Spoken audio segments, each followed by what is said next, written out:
punta po kami sa UN Avenue. So may na medical tayo po. Sa Makati Medical Base. Manila. Manila nga pala. Medical. Sa Manila Medical, magpapacheck Sa up. UN. Yung asawa ng aming kapatid. Yung owner ng Kids Box Restaurant. Doon pinanganak yung anak nila. Yung anak nilang, yung solo nilang anak na, nag-iisa nilang anak na Si Crystal. si Crystal ay doon ipinanganak ng kanyang misis. Doon po ang punta namin ngayon, papacheck up. Siguro pagkatapos kung saan kami pwedeng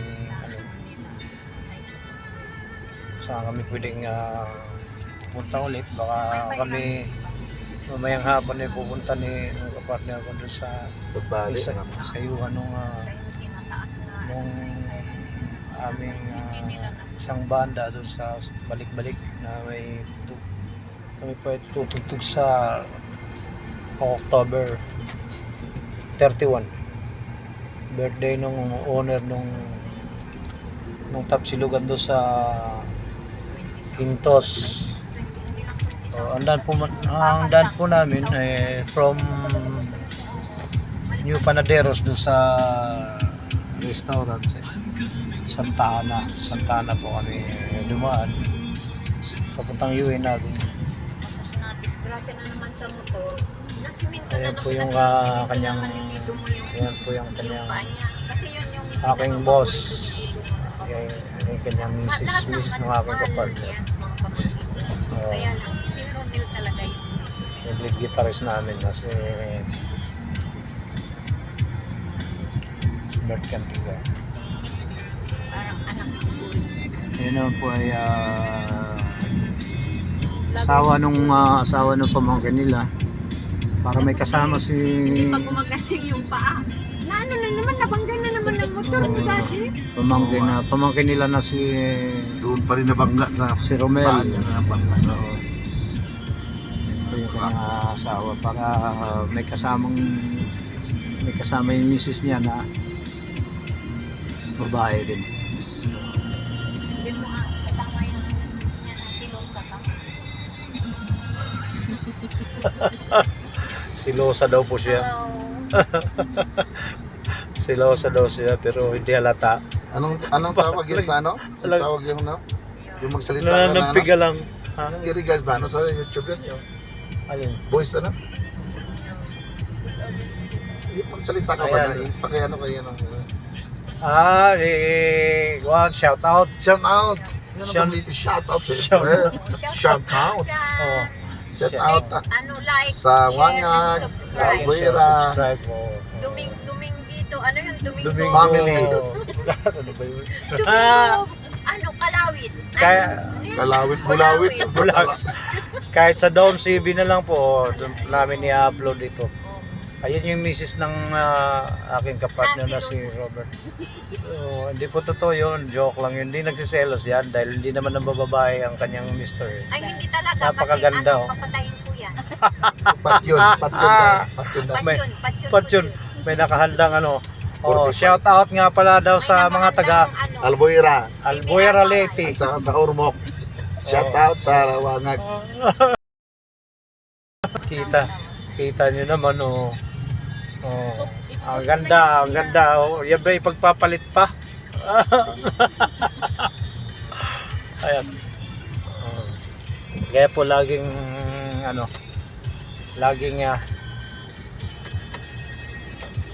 Yun yung pagmamahal na totoo. sila po ay talagang Kaya ayaw mo masira ang pamilya mo eh. Ayaw mo. Kasi hindi maganda tayo na. maganda pa itong kwento ni normal natural ba no kwento talaga lang. Ayan po, meron pa silang isang anak na nursing. Maganda, babae. Oo. Na yun ang pinakaginto nila sa kanila ng gift sa kanila ni God. Kumbaga si Crystal, Mag-isa lahat. napakabait na bata. So Sino part? Sinong babatiin mo part sa ano? Sa Albuera Leyte? Sila si Rudy Hermano, Oh. si Abel Cabin. Oh. Pinsan Rudy, hermano. Pag nanonood sila ng YouTube, dadaan yan eh. Tapos Oh. Sila, mga sa atin. Sa Promo. Si Sunny Cantiga, pinsan ko buo. Tatay ni Pane. Hi, Shout out. Shout out. Regards. Regards po shout out.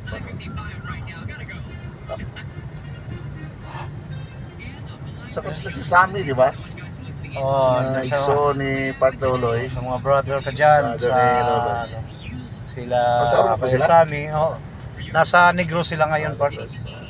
Si Titing, yung nasa Titing. Albuera. Oo. Titing. At saka yung panganay namin na kapatid na sa Hilongos, Leyte. Oh, kami po malapit na sa iyo. Sila Maki Batikan. Maki Batikan, yung Kabanda natin, mga vokalista, naging vokalista din namin yan. Oo, magaling na vokalista yan, Maki. Sa lahat po ng mga sa lahat po ng mga banda diyan sa Albuera Leyte. Sa Wangag, o sa lahat sa Ormoc City, o sa lahat po.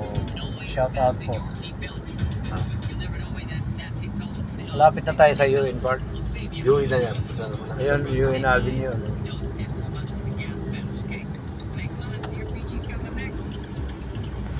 Yan po si Mrs. Cantiga, yan ang aking mga boss. Baga. hindi naman boss, kaibigan. Doon po ako kasama kami pe-perform ni Mr. Cantiga, yung aking kapartner kadugo. Oh, serious nung Mabait yung ganda. ano, Oo. PTV. ano dati. Oo. Iba eh. May mga mababait, pero rin mga Oo, ayan po, yung mga MMDA. Okay naman sila. Wala kaibigan siya. Bait naman sila. traffic siya, magpa-traffic siya. Yun. Talaga nagsasayos. Oh. Ay, ibig sabihin din paalis ka? Opo po. Sa abroad. Ah, saan? Anong bansa ang pupuntahan mo? Ano, sa Jeddah po ako, Saudi. Sa Jeddah. Ay, may kapatid ako doon sa Jeddah, di ba si Baby, no? Di ba Egypt si GBB? Sa Jeddah. Jeddah na ba? May bahay din sila sa Jeddah. Di ba Kumbaga. Egypt siya ng asawa niya? Oo. Oo. Ah, sa Jeddah. Ba anong pupuntahan mo? Paano trabaho mo doon, Ning? PH lang po. Ay, okay, oh. 2 weeks na lang. Oo. Dali na lang tayo. Pero nakailang time ka na, Nay? Ano po, Tito, pangalawa na po yun. Ay, ato nasubukan. Ah, Hindi ka oo. naman lulungkot. Oo, ano ka na pati? Pangalawa mo na yan. So, mahirap yung first time. Oh, ay Bakit kayo ipag-pray po natin, tatay ng guys, pray po natin yung paalis natin na kasama namin dito. Hello. Ano nga first name mo, Ning? Jonah po. Ay, si Jonah. Oh, pag-pray po natin, guys, para Maganda. ang kanyang biyahe. Oh. Kailan ang biyahe mo, Jonah? Ano po, November 3, gano'n. Ah, November 3, ano, after Holy Week, ano, Holy Week ba? Undas pala. Ganun ba? Kasi pag mga Middle East, Dati yung pinag-abroadan mo, saan? Saang bansa? sa Pakistan po yun. Saan? Pakistan? Ganun ba? Tapos ngayon sa Jeddah, no? Jeddah po. Ilang oras yung dati sa Pakistan nung nag-aeroplano ka? Ano po, bali, 6 to 10 hours. Malayo yung 6 to 10. Din. Malapit. Mas malayo sa Saudi, no? Mas Oo.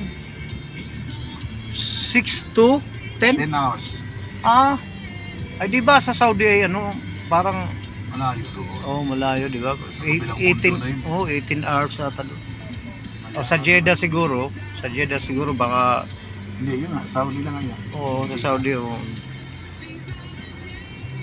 Good luck ka sa Jonah. Trabaho. Ingat ka lang din. Sana biblisan ka ni God, no? magandang yung kain at nandun. Mabait ang amo. Pray ka namin. Ilang taon ng kontrata mo, John? 2 years po. 2 years. 2 years na 2 years naman ay ano? Sa Polios. 2 years pag sa mga ganyan naman OFW 2 years Oo. Grabe yun na yung anak ni Lorna, naalala mo na nasa Juan. Oo, di ba? Dubai Umuwi pa umuwi na yung suit niyang damit yun lang. Walang mga bago lang dala. Oo. Nakulong siguro yun. Hindi, minamaltrato nung Juan. Amo. Depende nga. Ang daming mga Juan. Ay, tinagpo na namin doon sa Kalentong eh. Ibig sabihin, Day, bumaba kung siya ng eroplano. Ano mangyari sa'yo kung ang amo mo gago? Eh, ano Kung ka ano pa kagad? agad sa embassy. Ano, may number ka. Ano lang yan? dapat wag mong dapat meron ka pala number sa embassy. Oo, sa embassy. Philippine Embassy. May mga tumutulong doon na staff there. Napuntahan ka na kagad. Bagay, pangalawa na niya yan.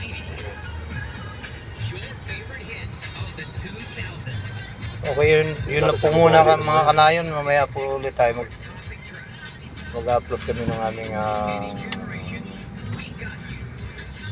video.